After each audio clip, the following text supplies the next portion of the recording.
Okay, we have a roll call, Rob? I got it. Okay, Des.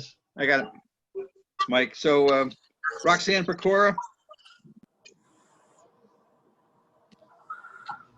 Linda Geary, Lisa Mance, Present. John Conyer, Here. Scott McCarthy, Dan Proctor,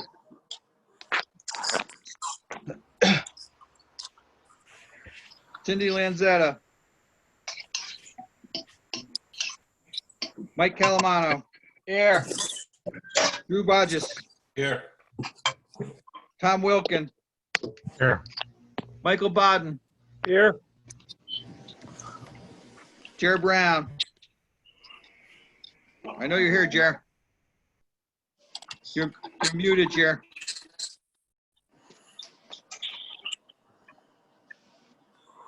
Jer,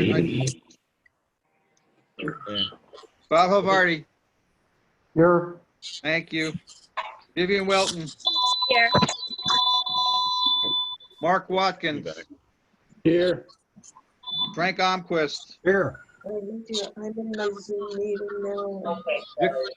Victor Markowitz. Matt Rudecroft. Johanna Weiner. Here. Bill McCarthy. Mick Murray, I'm sorry. Yeah, I'm here.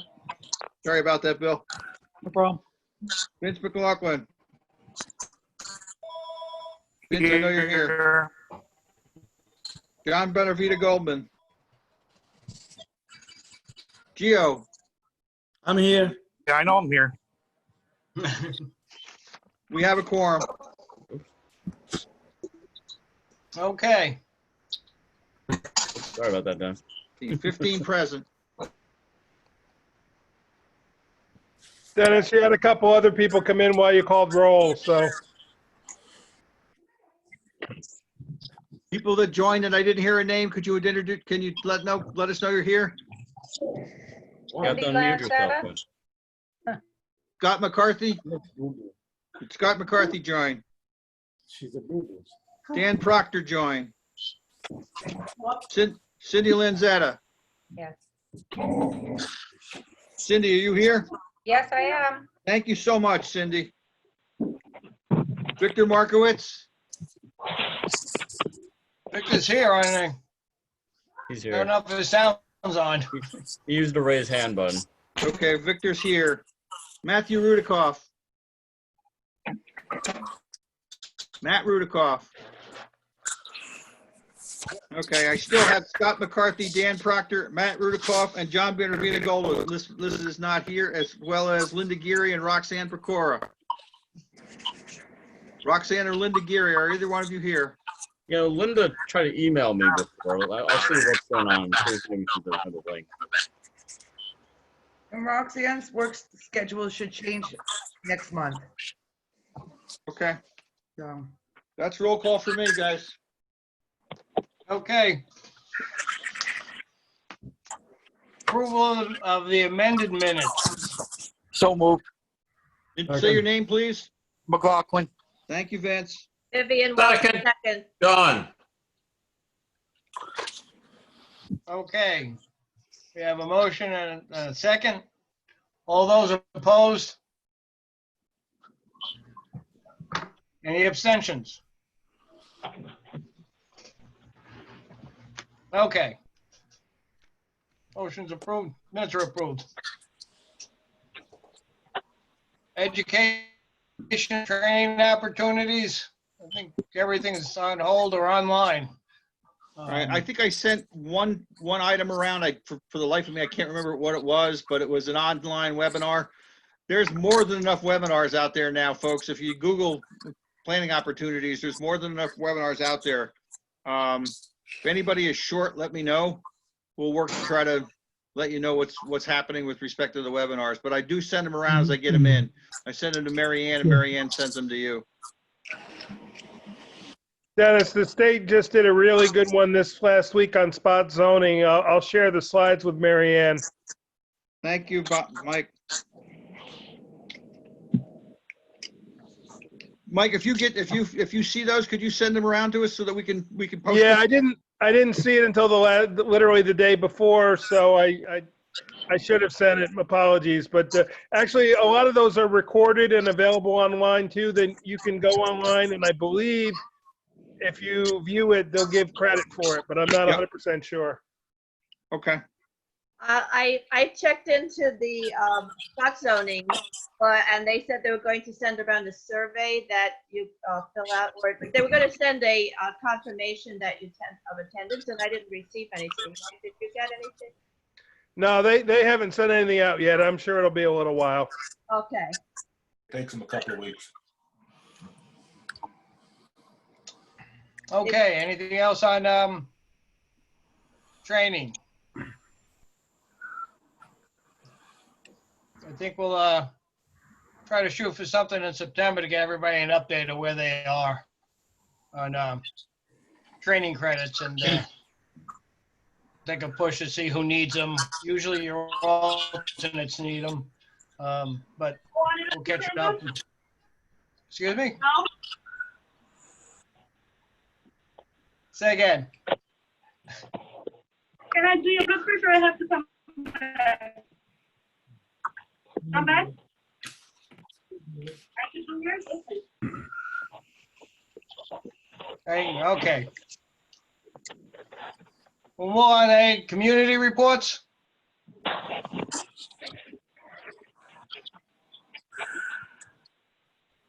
Yeah, I have one thing. The Vince McLaughlin here. So the town, or I'm sorry, the state issued a cease and desist order in regards to the HITS reopening. They since amended that decision this afternoon to amend it to up to 25 people. But there's going to be no spectators there. And it's going to be, they've agreed to postpone any events up that are going to originally take place up to the 5th of July. So that's all I have. Thanks, Vince. Okay. And I want to compliment the town supervisor and the county executive for stepping in and helping out.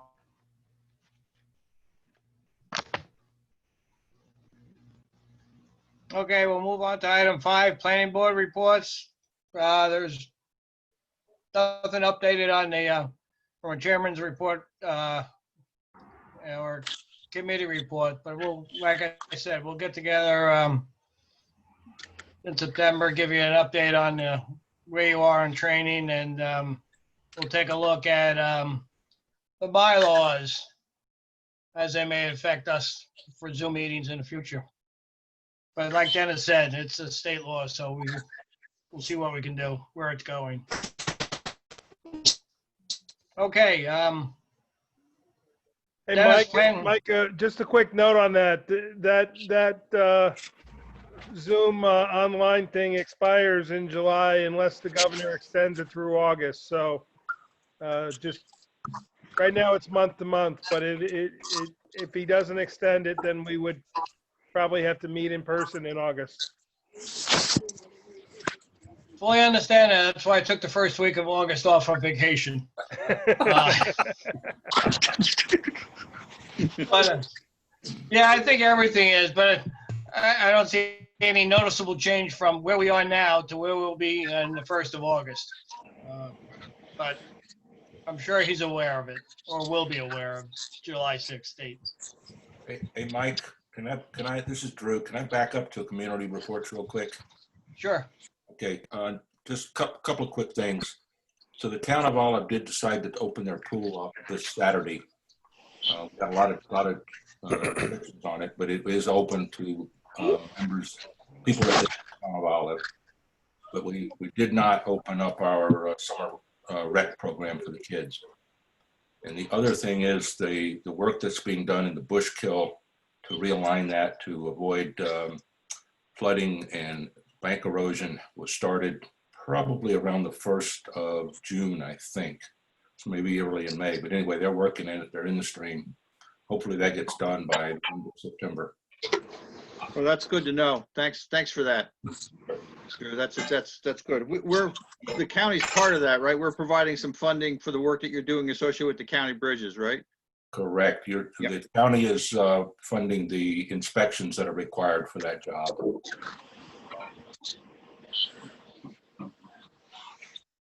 Okay. Anything else? Now I'll turn it over to you, Dennis. Planning Department. Sure. Let me start with the financial report. We're starting on the county's beginning its budget discussions. We had a budget meeting, Zoom budget meeting on last Friday to go over our 2021 budget. We've been asked to cut a minimum of so we've been asked to cut a substantial, well, I shouldn't say a substantial, we've been asked to cut a minimum of 20%. We cut around 26 or 27%. And that's involved in the professional services lines and also on conferences and travel. So there's a substantial amount of cuts that were provided to the county for consideration. And we went over those cuts and those proposals with the executive staff, as well as the budget office.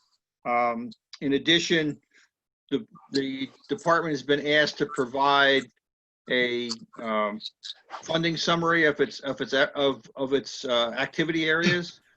So we'll be basically taking our budget, breaking it down by activity areas, and providing the county executive's office with a list of the activities and what they cost the county and what the benefit is to the taxpayers. So that includes housing, it includes special projects, it includes transportation, it would include the county planning board efforts, et cetera. So that's what you'll see. There'll be a budget breakdown of that provided to the executive office. But other than that, I'm sorry. Does that mean that we're going to get our 20% back? Done giving all the figures? I don't think so. I think the cuts we have are not harmful to the work of the department. They're more harmful to long-term capability of staff because of the lack of conferences, the lack of travel, those kinds of things. But we've gotten pretty good at webinars and pretty good at working remotely. So we think it'll be okay. The cuts from the professional services lines, which we cut, are things that the county doesn't have to do. They're not capital projects. Some of them are studies, and some of them are efforts that we were going to undertake this year, which we were put off until next year. Now we're going to put it off to the year after that. So the Ag Farmland Protection Plan would be one of them, where we require a 50% match on that. So that would be one of the areas that we've cut. And then there's a few other areas that we're looking at. In addition, we've shifted staff resources around so that some of the staff is spending more time working for the Transportation Council. And that allows me to bill their time back to the federal government. And I have money in the Transportation Council that's unprogrammed that I will now program for additional staff effort. Okay. So that's it on the financial report. Communications, we don't have any communications that I care to talk about. If anybody else sees something they want to talk about, I'll be happy to talk about it. And then just a couple of things, if I may. I just want to talk about a little bit about housing. The county has embarked on a substantial amount of effort relative to housing and housing affordability. We issued an SOQ. The county planning department wrote that SOQ back in May. It was due in June. We have, and that was a statement of qualifications for development of affordable housing and workforce housing at Golden Hill in the former jail, at the former jail location. That SOQ was due on the 25th of June. It came back. We have 5 individuals that proposed, 5 companies that proposed. There are some very large companies and some local companies that have proposed for that project. The county is in the process of forming an advisory committee that would review those SOQs and then work towards choosing a preferred developer. The county planning department will be working towards essentially a resolution in front of the legislature to surplus the property to an LDC. We're working with the county attorney's office that is developing the legal language for the for an LDC. As it stands now, we would create a single-purpose LDC, and the question that we're asking is whether or not it's just for this particular project or whether it's more general as it relates to housing itself, rather than just as a LDC that's only associated with the Golden Hill property. We'll work that out internally. The other housing effort that's out there is the planning department working through the executive's office, put together a scope of services, and we've hired Patterns for Progress to do a housing action plan. The department working with the executive and the legislature has put together a housing committee, a housing advisory committee for that. That committee had its first kickoff meeting last week. It went very well. And we're starting to run data for all of the municipalities in the county. That data includes your average rents. It looks at your income levels for the county, for the community based on jobs. It will provide affordability areas based on the work that's done from the American Community Survey. And we're now looking at the real estate folks and the real estate listings, the multiple listing services, to see about the housing that's for sale, the median price of housing in each individual community. And so we're gathering a sort of a demographic worksheet of all of the communities and the county as a whole, which would be sort of an existing conditions report. And from that, we'll move to, from the existing conditions report, we'll move to essentially the available tools that we can use to increase the amount of workforce housing and affordable housing and housing in general in the county. And then finally, moving towards a report by the end of this year that would be given to the legislature with recommendations in terms of what the county can do to encourage or to promote affordable and workforce housing. Because of that, you're going to see some recommendations tonight relative to some of one of the referrals here from the town of Hurley. You can recall we had a substantial amount of comments back to the town of Lloyd with respect to their proposed rezoning, which took away housing opportunities. I think you're going to see that conversation again tonight with respect to the town of Hurley, which seems also to be trying to move to take away some housing opportunities for multifamily units in the town. The last thing that the county did with respect to housing is the county legislature passed by resolution asking the executive to explore an expansion of a land bank countywide. There's currently a land bank, and these are formed through ESD. They're required to be approved at the state level. These are formed through ESD, and there's currently one in existence in the city of Kingston. We have reached out to ESD and the city of Kingston, and ESD has indicated that they're not supportive of a second county land bank in a county. There's a limit on the total number that can be had statewide, but so they're not supportive of a second county land bank within Ulster County. So we've begun the discussion with the city of Kingston's land bank, and it's a separate board. It's not the city government. It's a separate board, separate organization, to see whether or not they'd be willing to expand their jurisdictional area outside of the city into the county and make it countywide. That is permitted by the state, and it's actually encouraged in this instance by ESD. So those discussions have started. We don't know how fruitful they'll be, but they actually have started.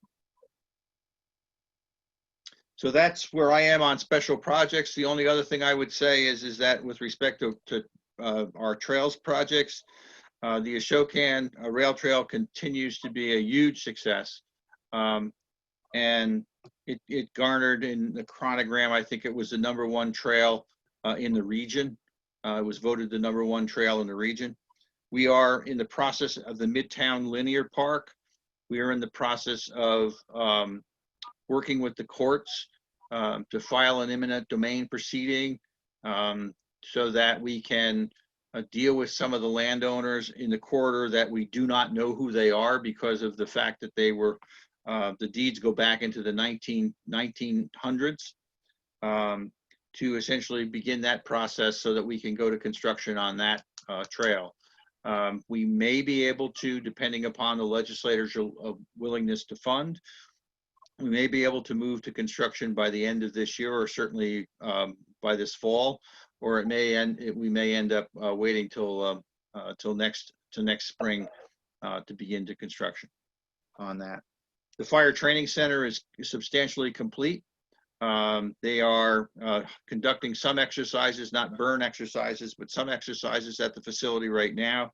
We're in the middle of project closeout, and we're currently having an ongoing discussion with DPW and the legislative staff and the executive staff about our ability to essentially fix the existing modular facility that's on the site to see whether or not we can move that to a different position with respect to its current condition.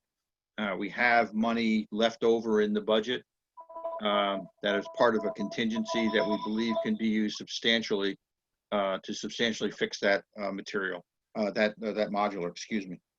And then we are beginning several studies ongoing with respect to the Transportation Council. We have worked to hire a consultant to do a feasibility study for trails in the Big Indian area up in Shandaken, particularly in and around the Pine Hill down to Big Indian.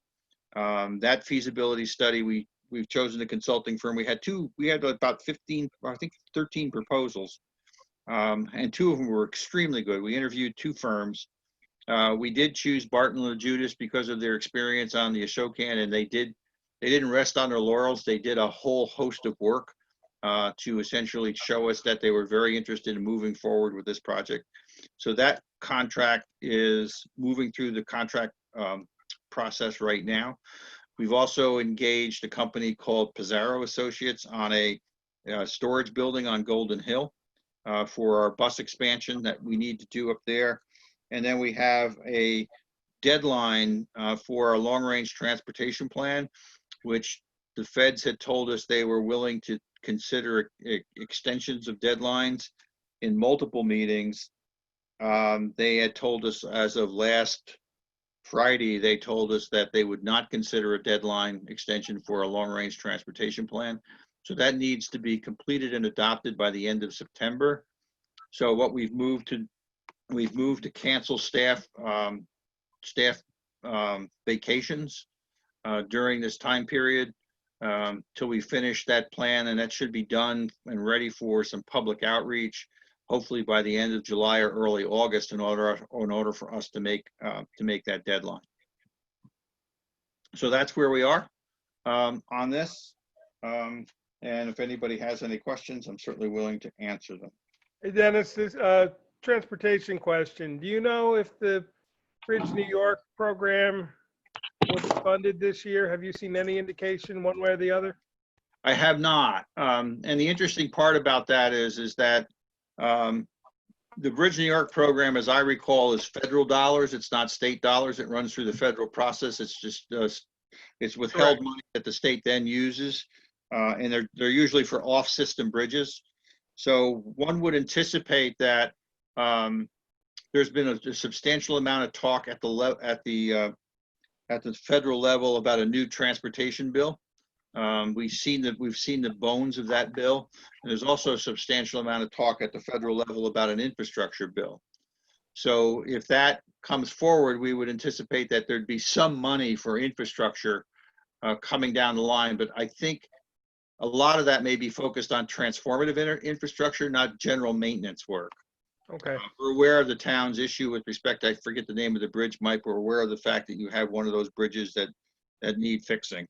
we Yeah, understand. we've actually, not to get too deep into it, but we contracted with LeBears right now at no cost to the town. They're developing a proposal for us that if in the event the money becomes available, they're only going to charge us if they submit the application.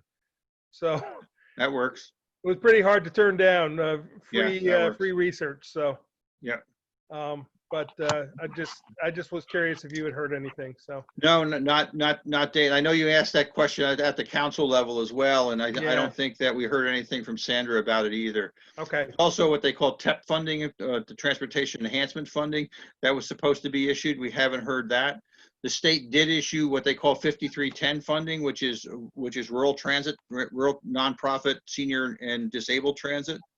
They did issue that call for projects. The county did have 2 applications, one from RUPCO for a van for its facility in Kingston, and the other one from ARC for buses for its transportation system and its van system that they used to provide transportation to their houses.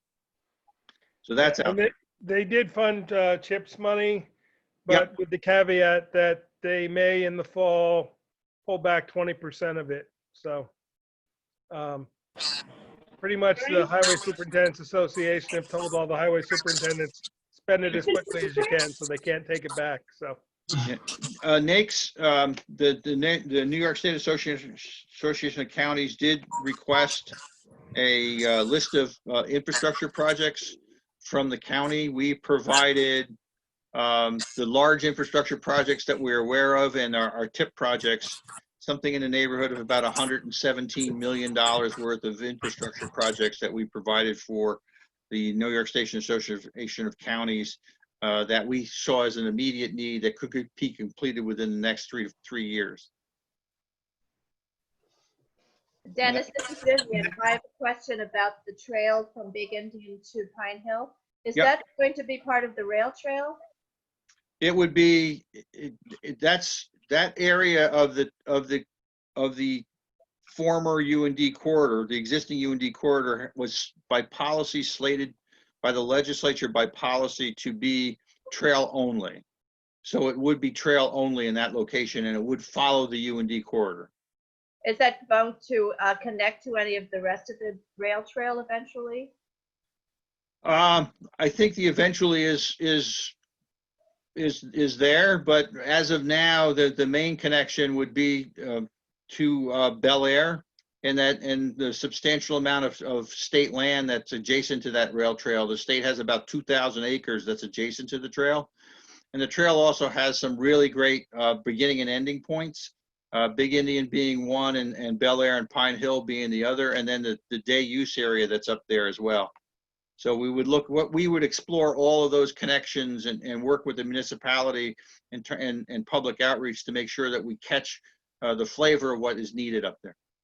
So they're going to have an expanded parking area and both ends? This is concept only, Vivian. This is not design. This is basically what works, where should we do the improvements, what does the vision look like for this, and what's the anticipated cost of that vision, and then we'd go looking for money.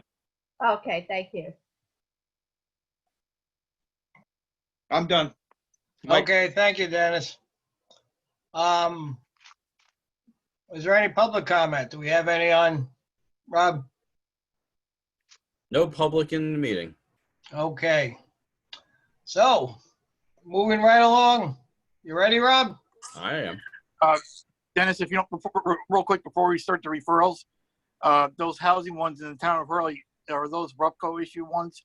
If so, I got to recuse myself from any of them. Thank you. All right. Let me start to share my screen here. All right. Everybody see it? Yep. Great. Yeah.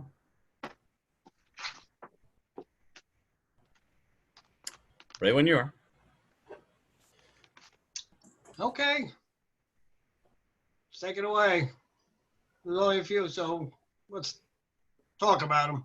Oh, Lisa's gonna recuse herself? All right. Any other recusals? You can all unmute now if you want. I mean, as long as you don't have feedback. Okay, Town of Hurley, this is their multifamily housing law. Materials received, so we got a zoning chapter amendments, and we have a full EAF. We also have a memo from NP&V, their consultant, who detailed some proposed changes to their housing regulations and proposed zoning amendments to the town, and also some maps in the back from the town's open space plan. So it was done in conjunction with their CAC board.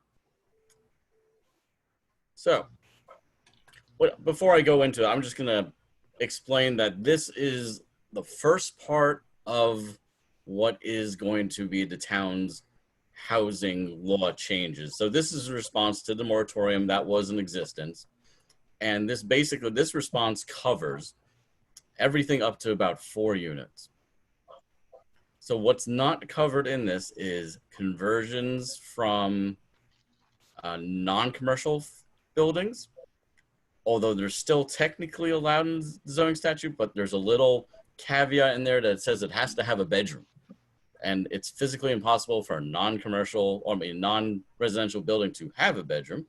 So therefore, they're not worried about it. So just kind of leaving that in there.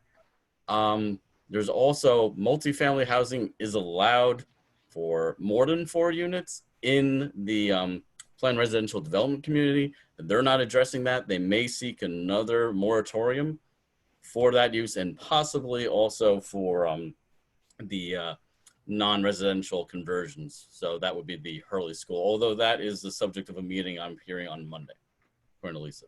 So with that, this is this tailored, focused law. So we have following definitions were added: Architectural Review Board and their CAC. And why those are being added is they're now advisory committees to the planning board for certain functions. They amended and updated definitions with respect to dwelling complex, multiple. That means like existing bungalow colonies, things of that nature. A lot of the laws, what you'll see as we go through this, it was addressing existing multiple dwelling complexes that were existing in the town. And then, so they updated a lot of this language. The big one being the multifamily, which they changed to be, and as you'll see, they'll say it doesn't, while it's defined as having 4 or more units, the law, as you'll see, currently doesn't allow them more than 4 units. It's a known contradiction, but we'll go through that. So now we have a new section, pre-existing multiple dwelling complex, like I just was talking about, multiple single family dwellings. So this recognizes that they were existing in 3 different districts already, but they had these kind of facilities existing in the A zones of the town. So what this does is it kind of allows them to continue as non-conforming uses, provided they don't increase the number of dwelling units for those proposals. It's odd, Rob, that they don't put this in a non-conforming use section. Right. Well, they provide standards for them so that they're compliant. So each of those individual dwellings is basically compliant with like a single family home standards, so that they have to have enough room for septic, things of that nature. So, but I'm basically saying that the pre-existing multifamily dwelling complexes, right, it's basically allows them to continue townwide, but not to expand. One would presume that what you would do is you would put that in your non-conforming use section as a subsection under it, rather than a separate section of it. I agree. Okay. Okay, second part. So they updated their special permit terminology and strengthened the reviewability of the planning board. So they just changed the name of the section. It used to be conditional uses allowed by special permit from the planning board. Now it's called uses subject to special use permit approval. Not much of a change. But what they did is that prior to this change, they had this section called basis for deliberation, general provisions, and it only had 3 very basic items. So now that expands it to about 18 items. So we have an added focus, which basically gives a lot of transparency to the applicants and lets the planning board know that they have powers, that they can ask for report studies, things that like traffic, environment, well studies, stormwater, things of that nature. So it gives more transparency to the applicant and also tells the planning board, yeah, you can require this. Also, you should require this if it's appropriate. And this is for new construction of multifamily units. This is for all special permits throughout the town. Anything that's going through the special permit review process, actually. Okay. All right. Moving on. I got a toolbar in the way of this last one. Aha. Okay, so then we have the conversion of existing residential buildings into 2-family, 3-family, and multifamily dwellings. This is an existing section. So the differences here are, one, I mentioned that they're leaving the bit about non-residential buildings being converted because they don't have bedrooms. So just leaving that sentence in there, but they're going to come back to it later. But what it does do, it deletes multifamily housing or 4 or more units from this section.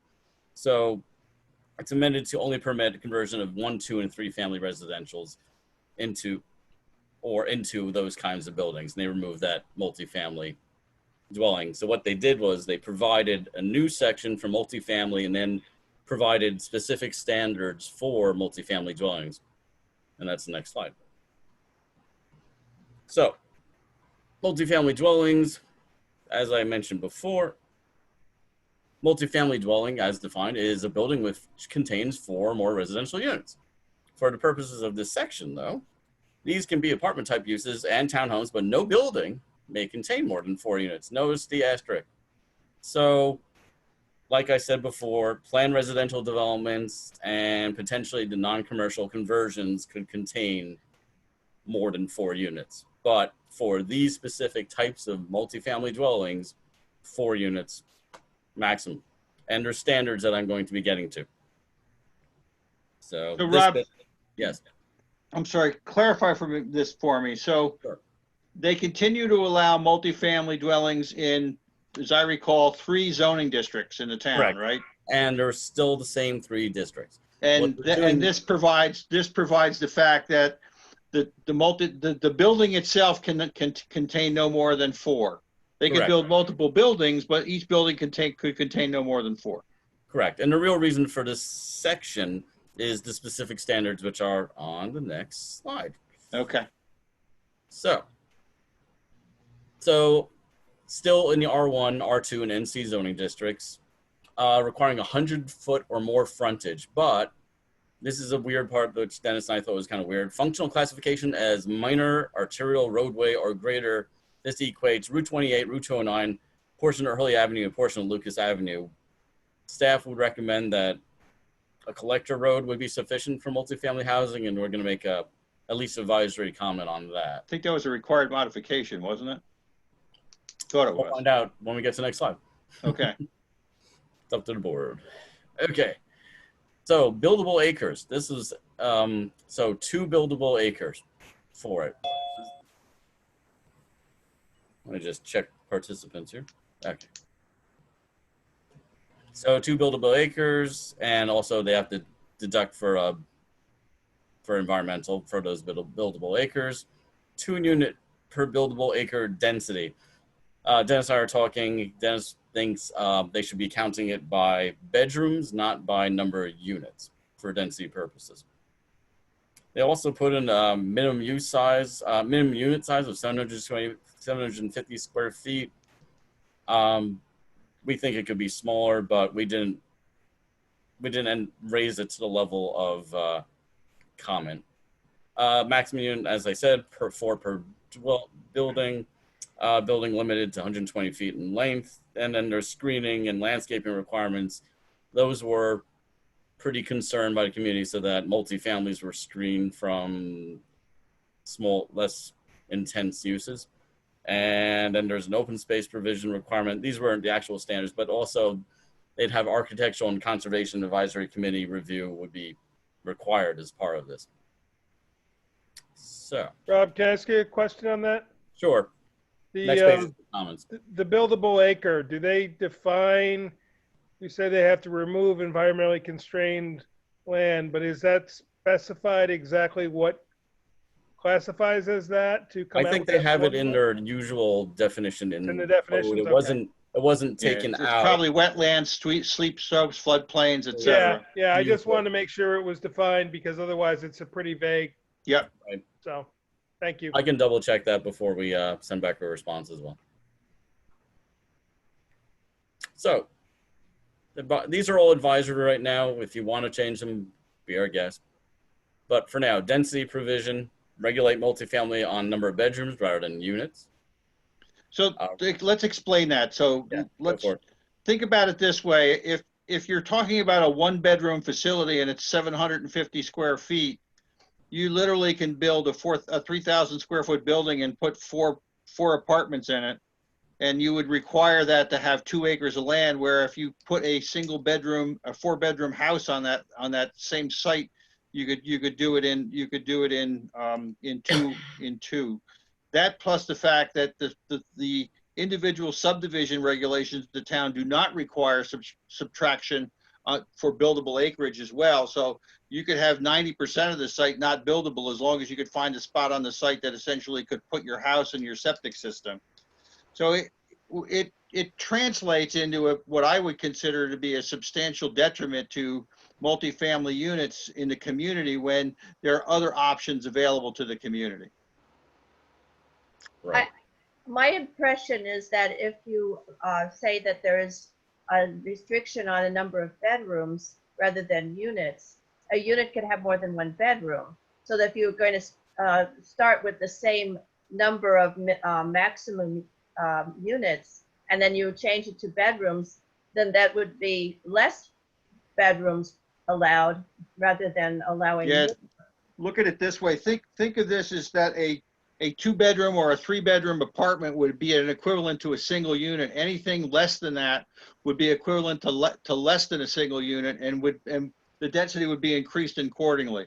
So it's not equating units to bedrooms. It's literally saying that that density should not be based on units. That should be based on the number of bedrooms, and that gets back to the impact on the land versus by counting it that way. And a lot of sophisticated statutes are now moving to a bedroom count in terms of establishing density rather than a unit count.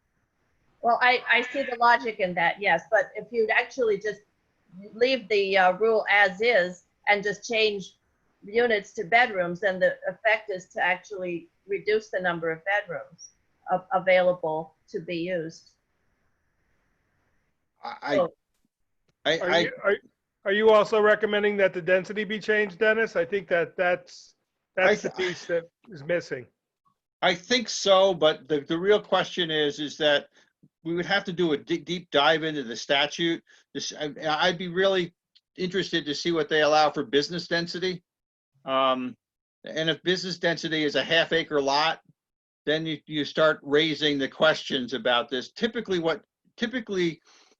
when we look at multifamily units, the typical way to treat them is it's a gross density calculation, because you can site multifamily units on a smaller portion of the lot, and then you don't have to worry about pulling out all of these other areas because you only have a single access point, a single roadway in, those kinds of things.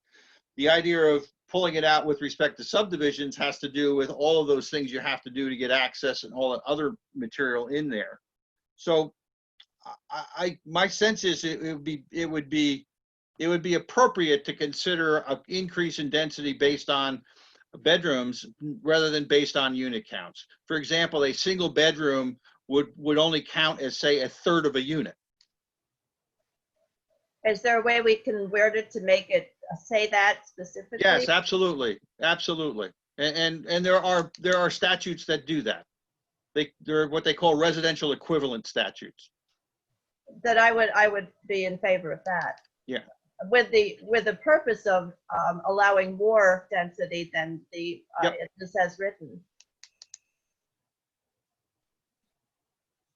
So that's what that means. Right. All right. Moving on. So again, back to the road access, collector versus minor arterial. So we feel it was more sufficient to allow multifamily on a collector road. That would be sufficient enough, and also increase by allowing it on more different road types that can actually handle that level of traffic. It increases the housing choice throughout the community. And just an advisory comment about we want to make sure that they go through and that they do update those PRD regulations and address the conversion of non-residential structures for residential uses, and that we just want to know that both those types of uses should be allowed for densities greater than 4 units, or if we're talking about a residential equivalencies greater than that. And then also that they should make sure that they include affordable set-asides into the statute and the potential for density bonuses into the statute as well. And that they should also, if they're considering a moratorium, another moratorium, that they should consider avoid a lengthy moratorium. And then finally, I think Dennis, you had a comment on the architectural review board that you wanted to. I mean, I guess the difficulty I have for an architectural review board, if it's only applied to a multifamily housing. Yeah. That's the difficulty that I have. Right. Yeah, that hasn't been specifically applied elsewhere in the statute yet. You know, and I don't, I mean, if it, that would be the first thing. And the second thing is an architectural review board is a fairly sophisticated body. And I have some, I shouldn't say this. So I'll just say that it seems unusual that we don't even have an architectural review board in the city of Kingston. But we have an architectural review board in the town of Hurley. Dennis, we might also want to point out that the planning board has that authority to review. It does, under the character. Yeah. Right. Yeah. So Actually, that's the better way to attack. I think we do it that way. Thanks, Mike. I think that's a better way to do it. yeah. Is this amendment going to institute a new architectural review board, or is that Yes. also existing? Yeah, it's a new one. It would Okay. have to, they'd have to establish it. It did. Yes, the short answer is yes. All right.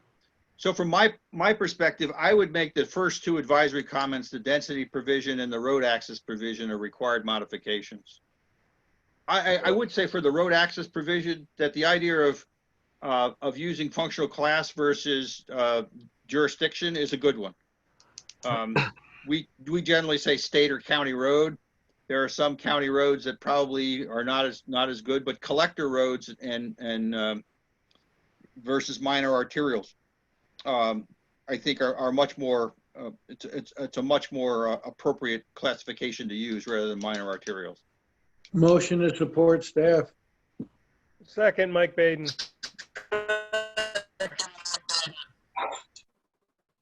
Okay, we have a motion and a second. Any further discussion? All those opposed? All those abstaining? Okay. Motion carried. Move on. Rob? All right, City of Kingston, any recused? Nope. Nope. So City of Kingston, their open space plan. So we got the plan, full EAF, parts 1, 2, and 3, and the draft open space plan itself. I had made it available to you. Hopefully you'll get a chance to take a peek at it. So plan introduction, just some basic facts. City of Kingston notes that it has only 381 acres, or 7% of the total land is in protected open space. And they go through some of the benefits of open space, some of the challenges that they're facing, and also that one of the processes they did prior to making the recommendations was the creation, and they did this several years ago, is the creation of a natural resources inventory with Hudsonia. But then what they did was they did some resource scoring. So they have a whole series of maps. They had about 6 maps. And what you're seeing now is the composite scoring of the map.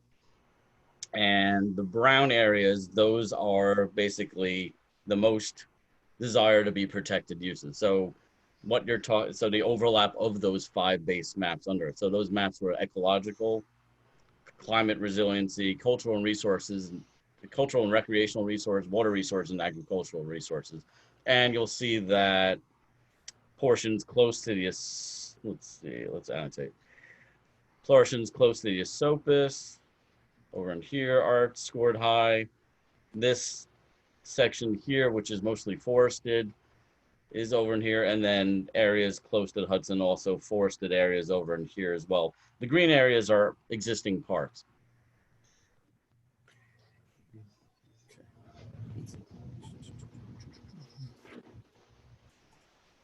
All right, moving along.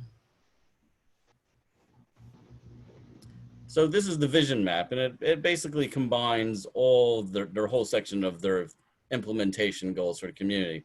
So let's see, I might want the annotation back on.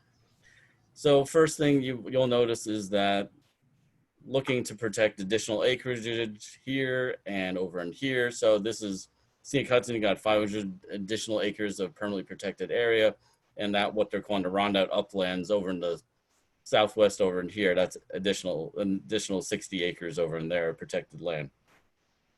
Also, and that's consistent with our policies with respect to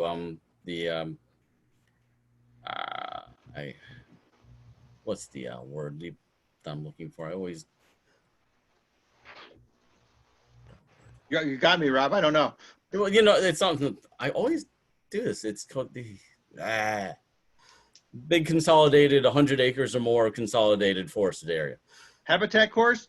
Yes, thank you. I don't know why I always drop the habitat cores from my brain, but I don't know. I always do. But anyway, yes, it's consistent with the habitat cores. Then moving on.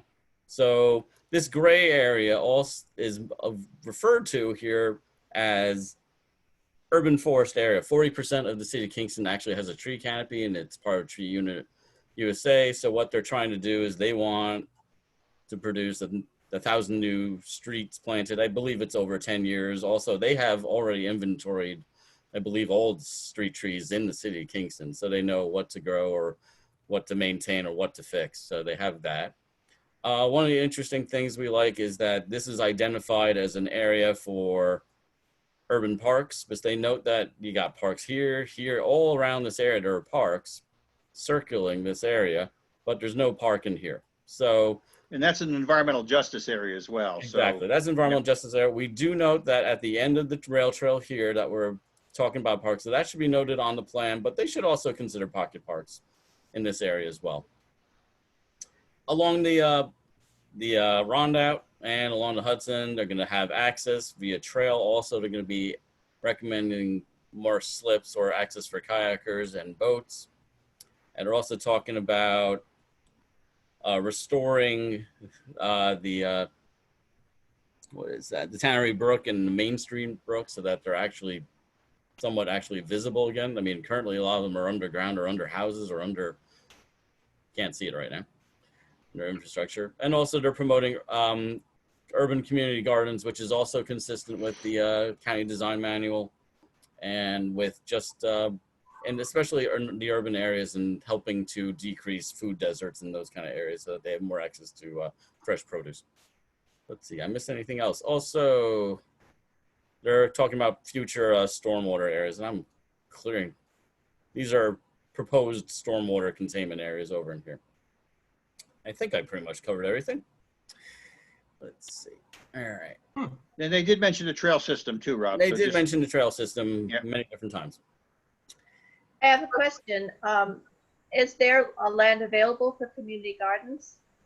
Yeah, I mean, there's all sorts, especially by the YMCA. So is this private land they would propose, or is this land owned by the county or the city? Well, I think the goal here is to create the community gardens. If it's private land, it's to try to find a way to make it public land. And if it's not private land, then it would be to allow that use to occur. Sounds great. Just for orientation, Rob, where would Broadway be? One sec. Broadway's here. Oh, okay. Up there? Yeah. All right. Let's close that and go to recommendations. So, if you don't mind me asking, Vince here. You're breaking up, Vin. Are you there? Yeah. Gotcha. So if they're going to be replacing trees and whatnot, consistent to, like what we did up in Saugerties, with the tree commission, are they going to be putting something like that in the city of Kingston or no? Or can we put that as an advisory comment or? Well, they already have a street program where they're just want to continue their existing programs a lot. It's mentioned in the plan already, Vince. It's there. All right, thank you.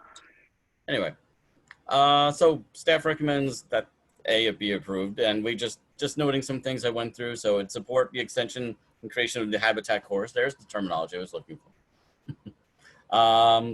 It supports public access via trail on the waterfront.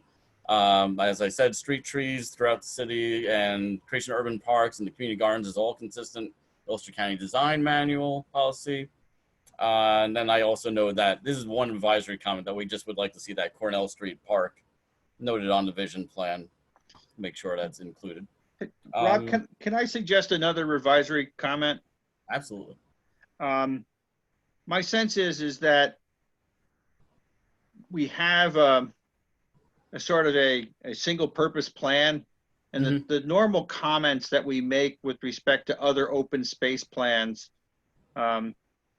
have been that they need to take into account not only the areas that they need to preserve, but also the areas that they should think about where they can grow. Right. Well, they do that quite extent. I mean, one of the recommendations that's early on in the plan when they look at the zoning is that they notice that, for example, they call for cluster larger lots for the RR, so they could actually do cluster developments in some of those areas. So they did look at some of the built environment with respect. I think we should call it out and basically say to them that we strongly support that the plan indicate that the city has to have room to grow, and it has to find room to grow, and that those growth areas should be looked at with respect to where the comprehensive plan talks about them, and in conjunction with the open space plan. I think we should say something in that as an advisory comment. I don't think just cluster zoning doesn't mean anything if the density is 1 acre, which is what it is. Right. Cluster doesn't help me in the city. Well, they're talking about making it 2, but making it 2 acres.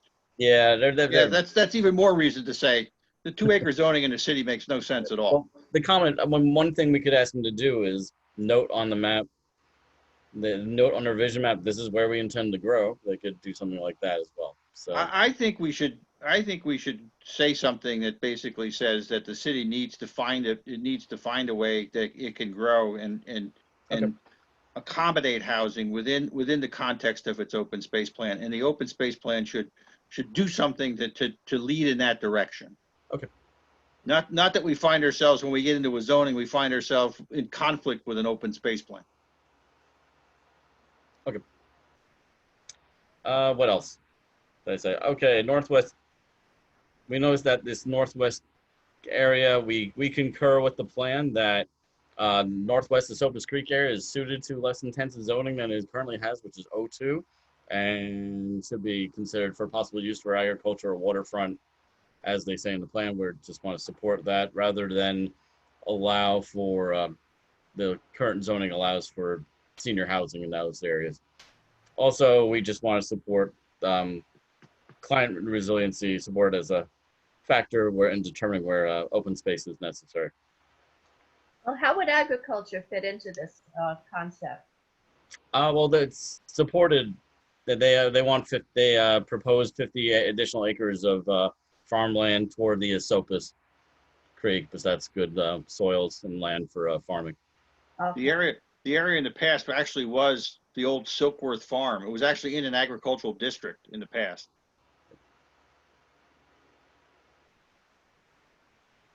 So that's it. Okay. Motion to approve staff comments. Second it, McLaughlin. Thanks, Vince. Mike Baden for the motion. Okay, we have a motion and a second. Any further discussion? All those opposed? All those abstaining? Okay, motion carried.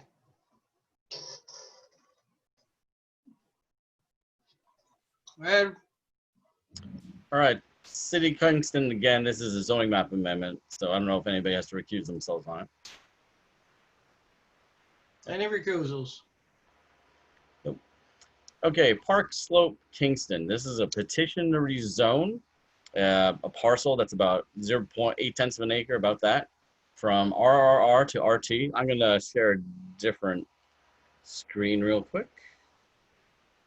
If I can. Okay, let's share that. And I'm just going to switch gears.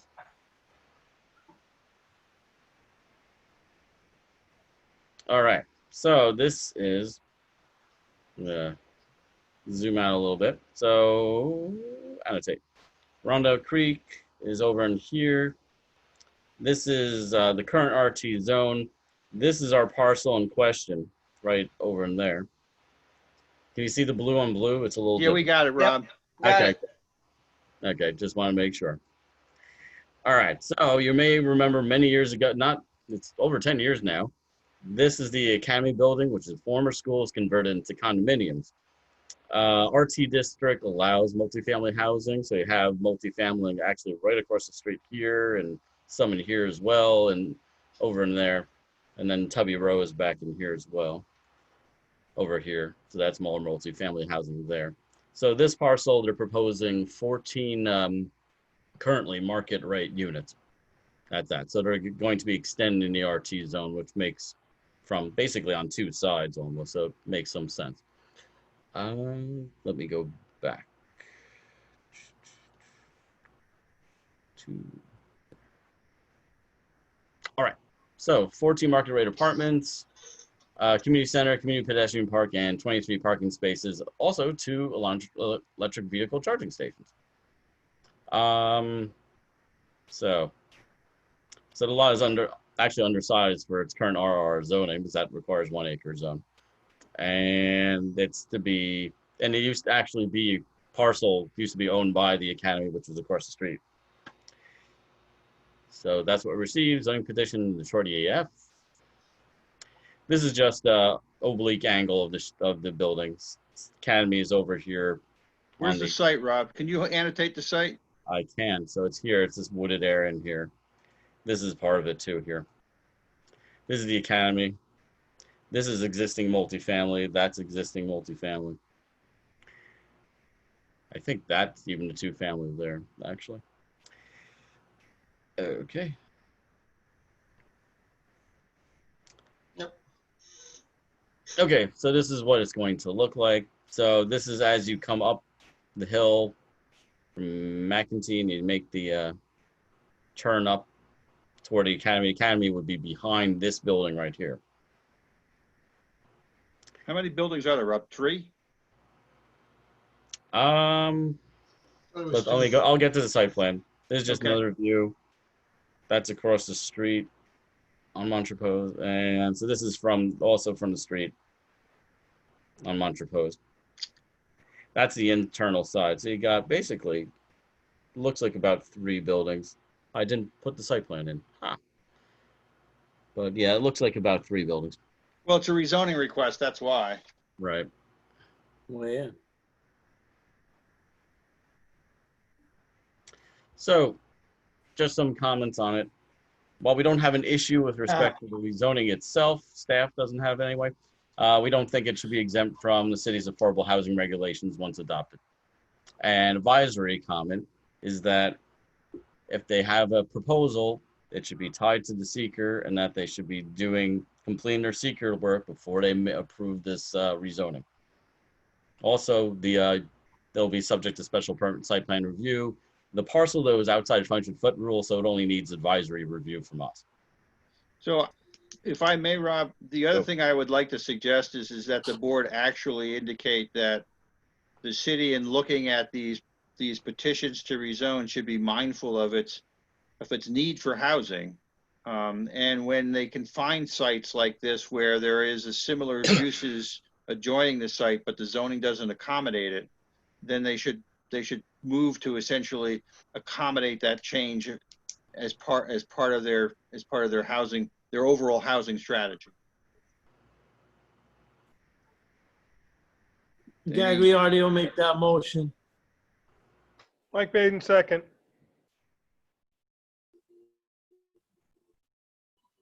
Okay. I have a motion and a second. Any further discussion?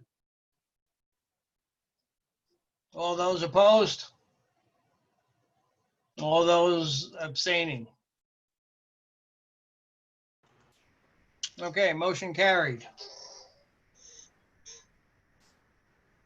Next up. All right. Town of New Paltz, Homeland Towers, they need a use variance because the Town of New Paltz has a specific overlay district where they allow wireless towers. This is located outside of that, so they need a use variance. It's a 150-foot monopole. It's over 700 feet from the nearest residence. It's off 60 Jansen Road, which is also County Route 17. I'm going to go to the aerial real quick. There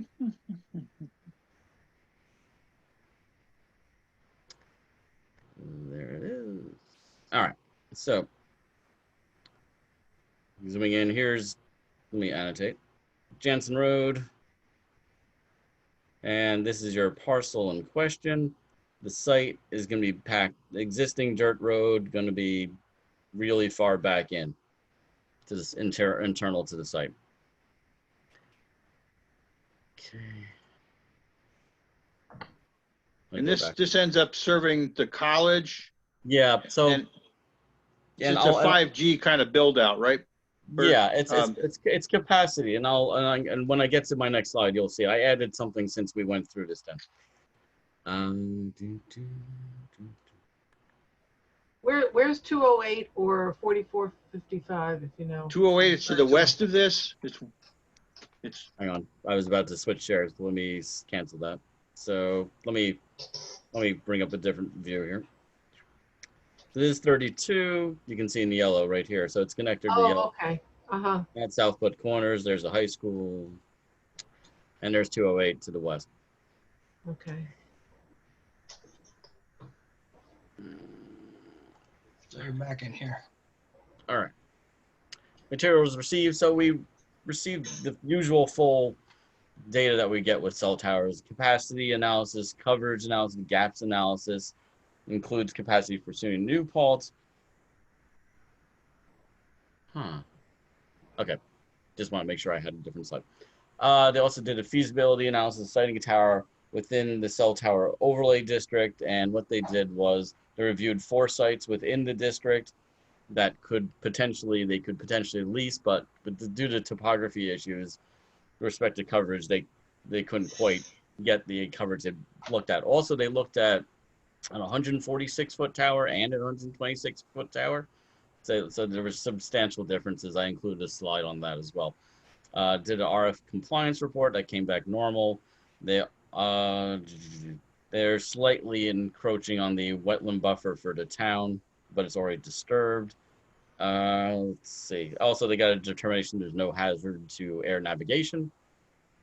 And we also have a visual study. They did a balloon test and they did visual simulations. They did visual simulations for a standard monopole and for a tree kind of tower. Homeland Tower, Robert, is a tower company, right? They're not an FCC licensed licensor, right? It's Verizon. Yeah, Homeland Towers only builds towers and then they lease the antenna space to the various carriers. This is Verizon. So this is just the project need overview. So they already have a site that's serving SUNY itself, and it's on existing building rooftop. And they also it is within the SUNY campus. Okay. Yeah, they actually have 4 existing towers, and this is how they're demonstrating their need. So they have one that's in SUNY New Paltz that's has weak coverage. They have one on Putt Corners. They have one Clintondale, and then the one Platicle North. So this is really trying to help their capacity issues within the area. And they did the search for co-locatable towers and came up empty on that as well. And the area where they are, there aren't any building. All the buildings immediately in that area where they want the tower, they're all pretty low-lying buildings. So again, here, towers set back pretty far from the road.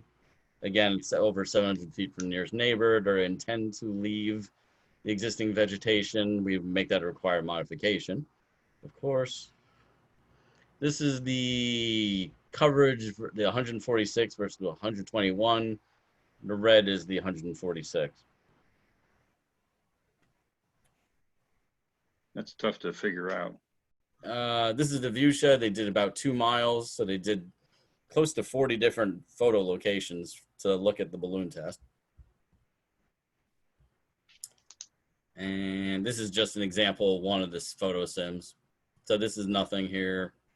Technically, the tower is here over here. You can't really see it, but then when you do the that's either a lattice style or it's a tree style, then it comes up really strong, that view. So something that's more of a monopole definitely has a less of a visual footprint, I guess you could say. So right now, required modifications would be, it's Jansen Road, it's an existing road, but I should just double check with DPW for access. Maintain existing tree line vegetation. And just to make sure that while they've shown a need and that maybe their situation might be unique, it's not clear that they meet all the standards for a use variance test, and they still need to do that. So they should. Hey, Robert, Dennis, I have a question on that. So to truly meet a use variance test, they have to show that they can't do any other use on that property, which Well, about impossible to do. But for a cell tower, isn't under the utility test. yeah. So I mean, here's my concern is by doing it as a use variance, they might be opening themselves up to neighbors who will challenge this and probably win because I just wonder if there's a different way other than a use variance to suggest that they do it as. Yeah, there is quite a bit of opposition to the tower. So I think what you can say, Michael, is we can say is that determine whether a utility test for need is appropriate instead of a use variance. We could say it that way. Does that work for you? Yeah, and I don't really remember enough because I'm now 3 years removed from being planning board chair. I don't remember enough about the rules on that, but I think if the need is developed, at least I know in Rochester's code, and Mike may remember in New Paltz's, we had a section in Rochester's code where if they can establish the need and show, which clearly they do show it pretty well in this, that it can move through as a site plan or special use. I couldn't remember. I think special use on that property by showing that there's no other feasible way or location to do it on. Yeah, and I think that's under the Telecommunications Act as well, Mike. Yeah. So there's two things that you could say. One is the test for a use variance the standard test for a use variance may not apply, and the board should be familiar with the requirements under the Telecommunications Act. We'll say it that way. They're How's opening that? themselves up to failure because if Yep. they go through with the use variance and grant it, I would predict it likely would be overturned. Yeah, I think we go ahead and say to them that they should understand the way use variances are considered for utilities, the way variances are considered for utilities, and the variances under the Telecommunications Act. And we could say that. Okay. We'll change that. Yeah. Is that okay? Thank you. Yeah. Okay. Is this gonna come back for a site plan? I'm very, Yeah, I believe it should come back for special permit and site plan review. We could add that as well. Is that a house right there next to where you said the tower was going? Is that a residence? No. Which slide? Go to the site plan, Rob. Go back. Oh, that's just something in the view shed. That's just a shot that's from a ways off. Go to the site plan, Rob. Hang on. Not right there, and you can see there's pretty good distance between that and the tower. And if you add in the fact that there's a substantial vegetation in that area, you also get a sense it's going to be pretty well screened. You're going to see the tower basically, I would guess about 40 to 60 feet of the tower. 60 feet, I would think. Okay. Like I said, it's over 700 feet from the nearest residence. Yeah. Oh, all right. Okay.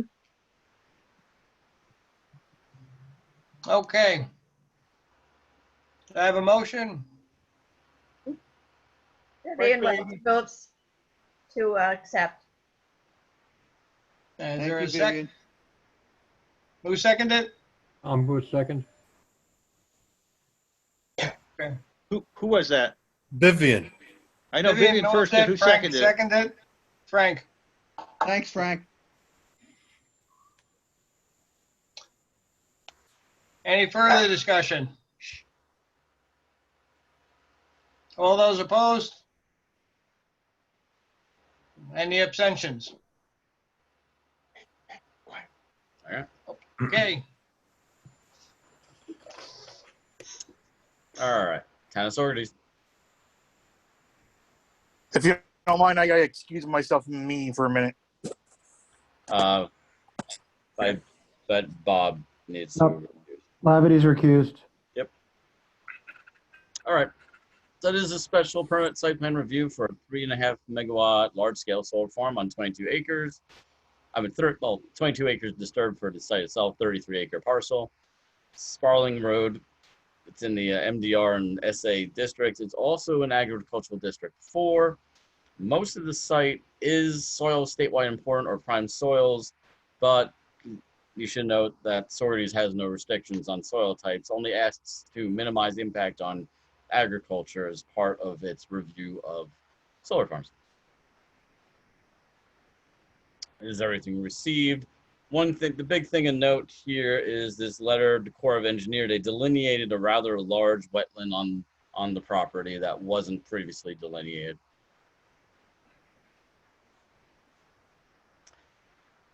Okay. yeah, 11 acres. So this is existing conditions. This is soil types that you can see. You can see the dots, the hash marks. That's the wetland on the property. They're avoiding it. There is some encroachment, so they will need some permits from Army Corps Engineer, or we'll see how much of an encroachment they have. Mr. Encroachment will be probably just the mountings for the panel themselves. Okay. So here's the proposed plan, access from the local road. There's a buffer vegetation, wildlife fences on the parcel. Actually, let me show you the aerial. So I I was didn't gonna do say, that. why don't we go to the aerial? Let me show you the aerial. There you go. Yep. All right. So here's the property right here. New York State Thruway's over here. This is the hit site over here. Just to give you some perspective.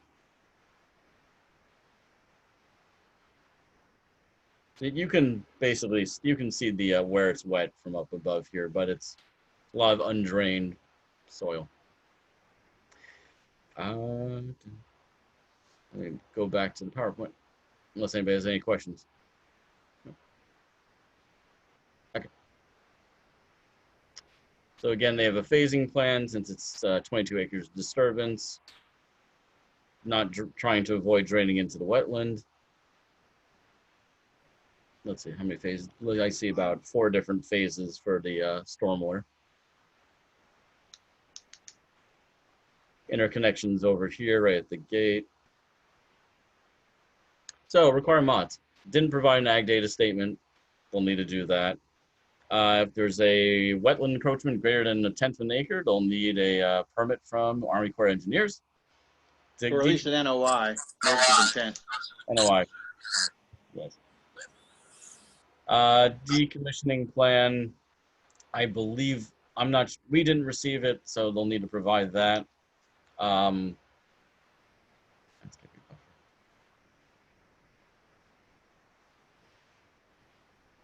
don't remember that landscaping buffer comment. All right, well, I didn't put it there. Between that and the throughway. Yeah, oh, that may be part of it, landscaping buffer. Also, we didn't note any batteries on it, but if they do intend to install batteries, they should be in contact with the local fire district. And stormwater, again, we'll need a provision of a SWIP. We did get a stormwater report, but we didn't get the full SWIP was not submitted to us. Are they going to clear a lot of trees off? No. the site? There's no trees on it. It's a former farmland. So are they going to change the draining when they build the solar array? Not much. You shouldn't have to. It's flat. It's an old glacial lake bed clay up there, glacial lake bed. So it's flat. They shouldn't have to grade hardly at all. If it, maybe just for the road to get in. So you mentioned not draining into the wetlands. I wasn't sure what you meant by that. Well, if they do grade, we don't want them to grade so that it drains toward the wetland. Why is that? Because you'd want to at least make sure that if they're grading, that they would have a strip between them and the wetland itself, a Okay. buffer strip. Okay. But then it would have to drain somewhere else.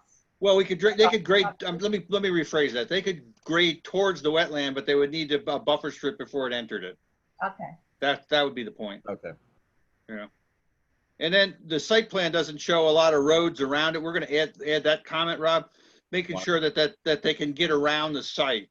You know, and that's generally from a standpoint of the fire company usually wants to have access to the site itself. There's only a single road in, so, and You single know. road out. So, And that would just be a comment back to see if the fire company's comfortable with it. Okay. Because typically they want to have access around it. And that's an odd, from my perspective, and we don't comment on it, but it's an odd orientation for a solar facility because it faces east. Yeah. Or west, one of the two. Because south is almost directly to the bottom of the site plan. Yeah, it's strange. Yeah, which is odd, but it works for them, I guess. They wouldn't be proposing it if it didn't. Any other comments? So we're going to add that comment on the road system, right, Rob? Yeah, road system comment. We'll add that. Okay. And you know, from a site plan point of view, they should show where they interconnect with the utility. Yeah, that was going to be my question. I think they do, but maybe on a different plan. I'll double check that for y'all. I didn't see them even. There's a utility pole with meter over here. Utility pole with recloser here. There's something about a switch here. So I think they connect over in here. Okay. It probably is the case, Rob, because you can sort of see the utility lines going down. Yeah, hang on. So there you go. All right. Oh, good. They have an access gate too. I see. That's good.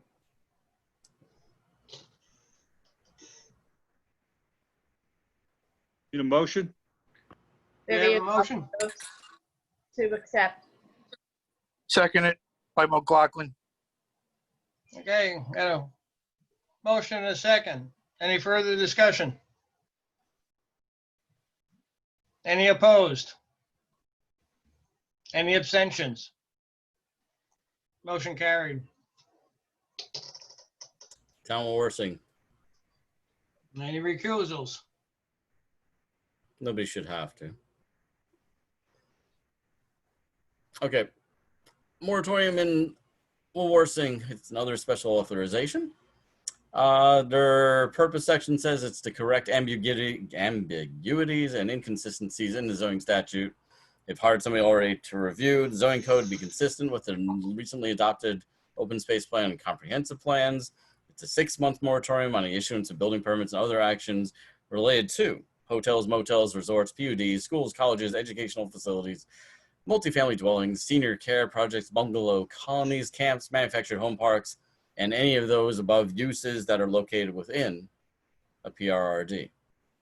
So, first comment we would like to say is a required mod is multifamily dwellings, senior care projects that have access to water and sewer or water or sewer should be exempted from the process.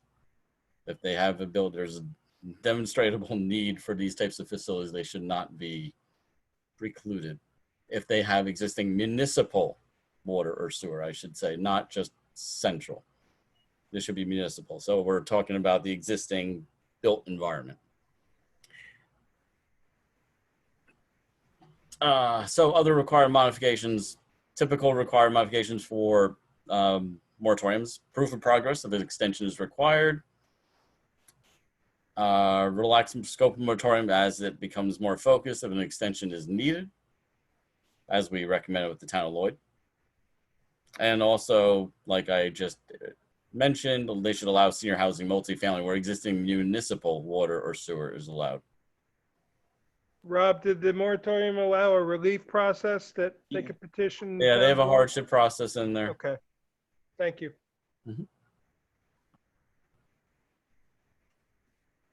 Okay, can I get a motion for I'll this? make the motion.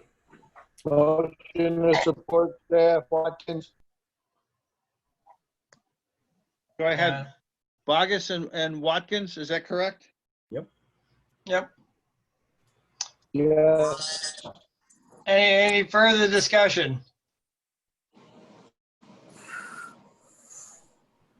Or anybody opposed? McLaughlin. Any abstentions? Okay. Motion carried. All right. That's all, folks. Hey, Rob, is this presentation on the S drive? The presentation is on the S drive. Thank you. to Slightly more adjourn. recent versions on Dropbox, though.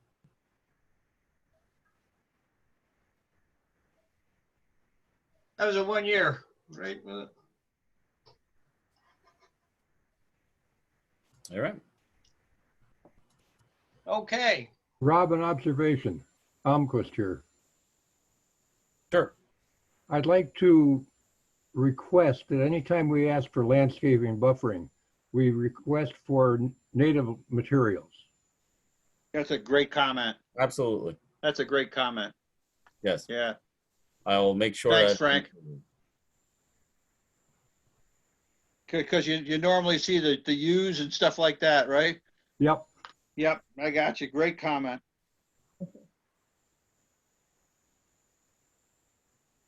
I do try to say native species whenever I do mention them. No, that's super. Okay. Okay. Anything else before this august board? Motion to adjourn. I was going to say that. I can second it. I'll second it. Yeah. Okay. Thank you all. Have a great Motion and 4th. second. Good night. All right. Have a great 4th of July, everybody. Okay. Bye. Be safe. Good night. Good Good night, night. all.